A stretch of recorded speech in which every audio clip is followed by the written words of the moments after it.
everybody, and welcome Renata to this show. We are delighted to have you. Uh, this is a very topical and a relevant issue. It was all along, and I think the COVID era has made it even more interesting. Just a small observation that in India, while most industries crashed, our solar and wind industry, the tendering, the project execution has gone on very strongly, and there's a lot of optimism about it.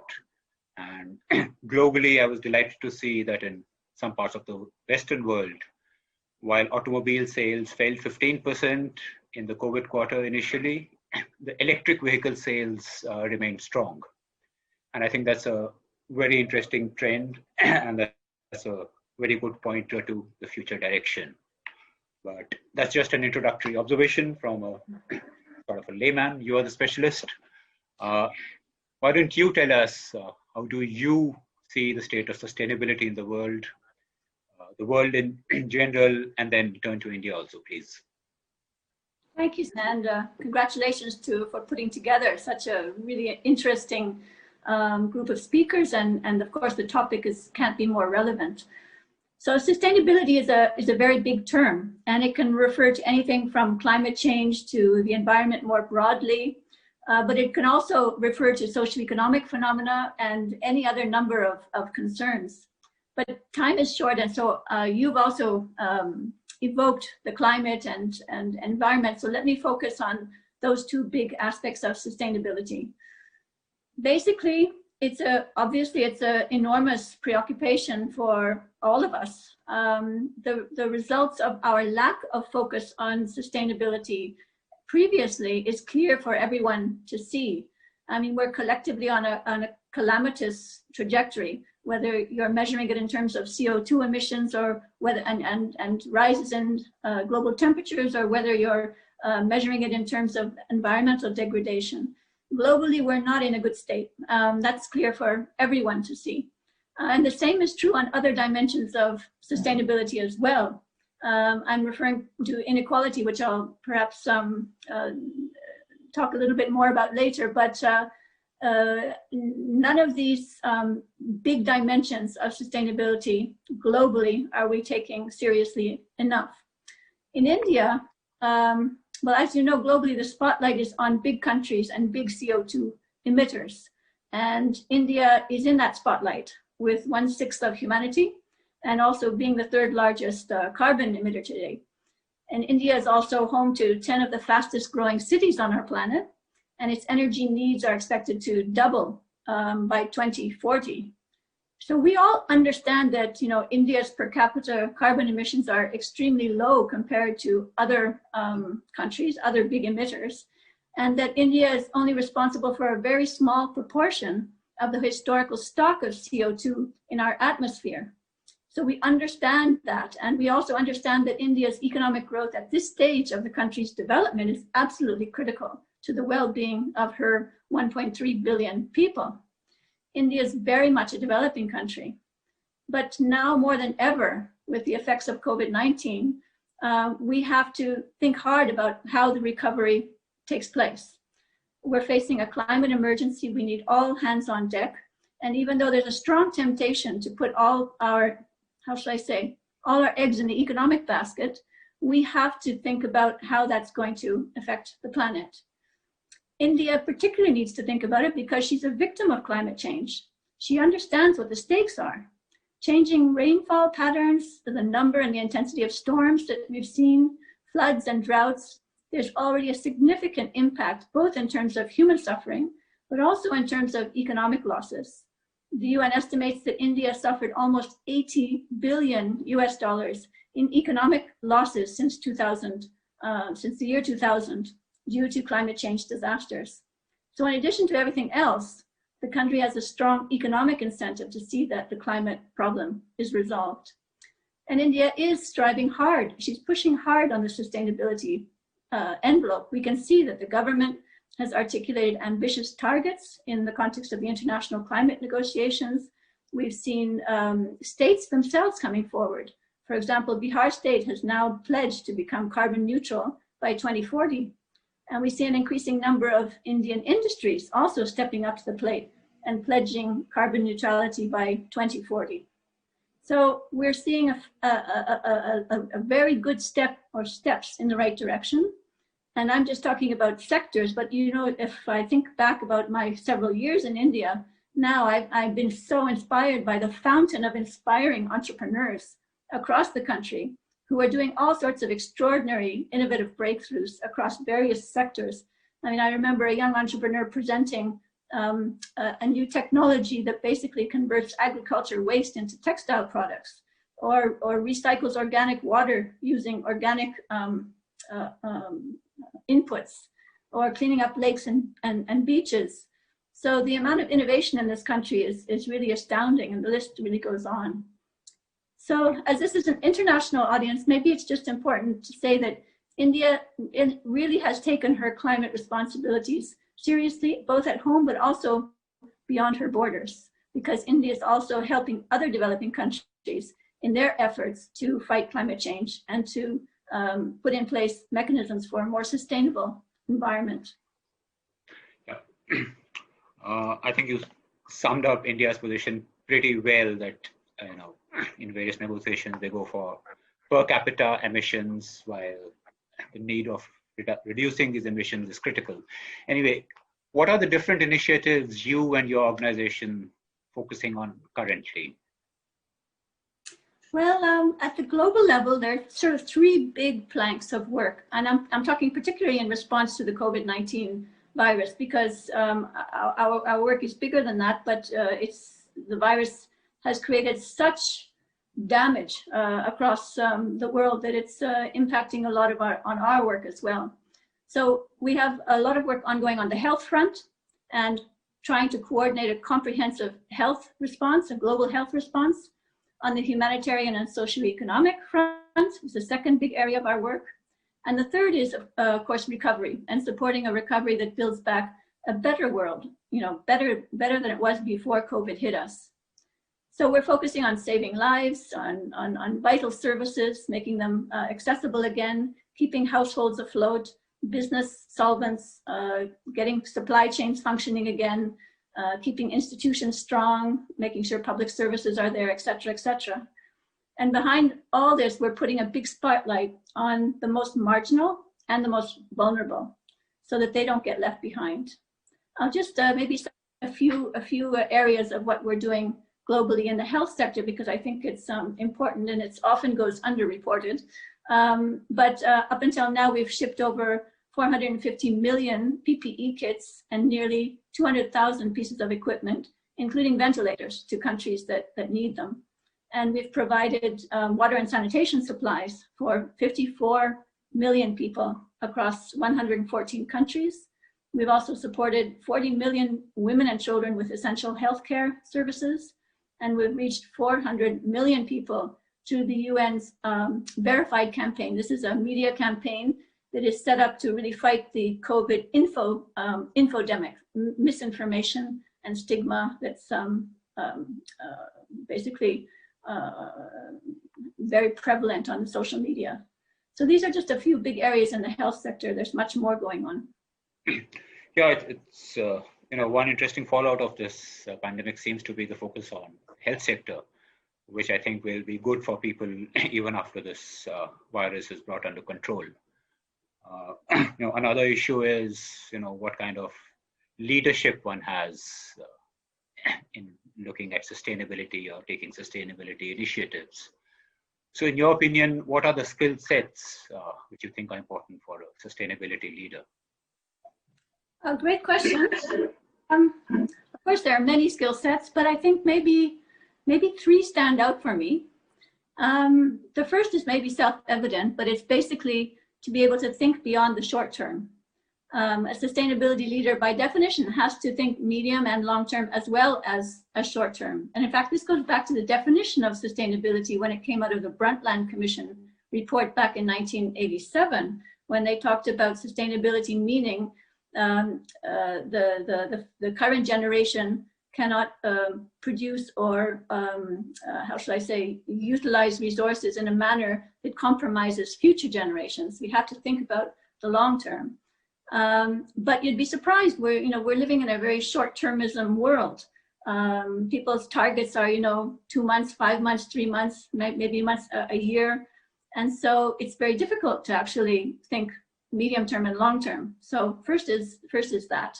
Second, I think a sustainability leader has to have a strong focus on the public goods dimension of the work at hand, in addition to other priorities like economic gain. And I think this is especially true for companies, because there are actually lots of people in companies, and of course outside clients, outside the company, that want to see the company responding or producing in an environmentally responsible manner, in a climate-friendly manner. But those wishes don't always translate into reality. In fact, most of the time they don't. So a sustainability leader has to be able to harness those wishes, both of clients and of workers inside the company, and translate them into the decision-making processes and into performance metrics and to things like that. So they have to be strong on persuasion, strong on negotiation skills. They have to be imaginative, and they have to be doggedly determined. And the last area I would say is, the whole spheres of sustainability: economic, environmental, and climate, and social. They're sometimes presented as zero-sum games, as trade-offs. And a sustainability leader has to be able to actually see through that. There may be some specific incidences where there actually are trade-offs, but in most cases, a little bit of imagination and innovation can find win-win solutions where everybody wins. And so I think that a sustainability leader has to frame the problem in the right way, so that creative solutions can come out where one sector does not do harm to another sector. And lastly, a sustainability leader has to practice what they preach. They have to walk the talk. Otherwise, they're not going to get very far. Yep, you made interesting observations here. Already in the Indian corporate sector, sustainability is talked about, and I think they have to cross the barrier from talking about it and projecting it to actually delivering result for social good on the ground. We do not have too much time, but I'll squeeze in another question. You represent the UN. So is there a closing statement you want to make on building back better? Yes, I think that in such a dire situation as the one we're in now, where I still think mentally we probably haven't even fully grasped the situation that we're in. We certainly, we're grappling even at trying to follow the virus curve. And we're certainly not good at being able to assess the full impacts. So in such a situation with such possible huge repercussions, I think that there's a tendency to scramble and to sort of try to do everything to get things back to normal. And that's a perfectly human response. I mean, any responsible person would be trying to stop the boat from sinking. And so one would tend to do the same things that one had done before to try to get to where you are now. But that's exactly what we're asking and trying to encourage and inspire people to go beyond. Because building back better is really about the better part. It's about, how do we get to a better place than we were before the crisis? I mean, before the crisis, we were on a trajectory, at least if we talk just about climate change, that was clearly not only unsustainable, but disastrous. I mean, we were entering a kind of climate emergency zone. So it's clearly not good enough to build back as we were before. We have to envision and we have to do things to ensure that the growth is cleaner, that the emissions are reduced somehow, and that we create jobs, decent jobs for everyone, that women are paid equal wages for equal work. All these dimensions of social equality, we also need to build back into the recovery package. And I think this is the only way we can really future-proof the recovery, because whether it's inequality or whether it's climate change, different facets of sustainability, the more they build up, the harder it's going to be to resolve the issues. We've spoken mainly about climate and environment, but on the social and the issues such as inequality, the road ahead is extremely, extremely long, and I would say even dangerous, because the kinds of inequalities in our world today are verging on dangerous.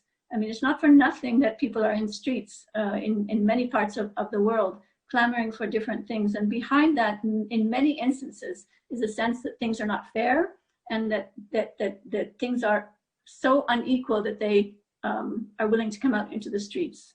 So I think this is a time where we need to break path dependencies, and the recovery has to be used for that in order to ensure that some of the problems that we had prior to COVID can be resolved in the response and the recovery from COVID.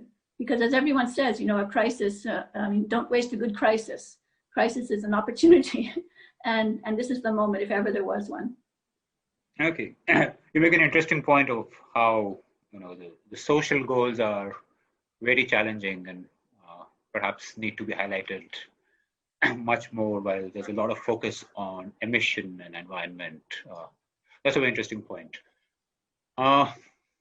We have plenty of questions from the audience. Let me take one of them, and that is, what are those 5 sustainable development goals that help future-proof the global recovery?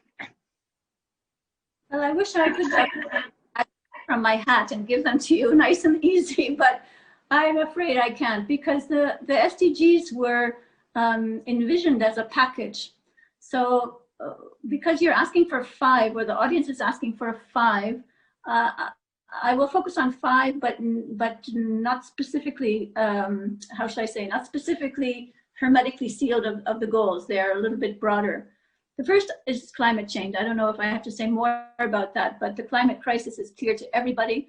And it's clear that the world is simply, I mean, COVID has showed us that the world is simply not prepared for the kind of crisis that's upon us, and nor is it prepared for an even bigger crisis like climate change.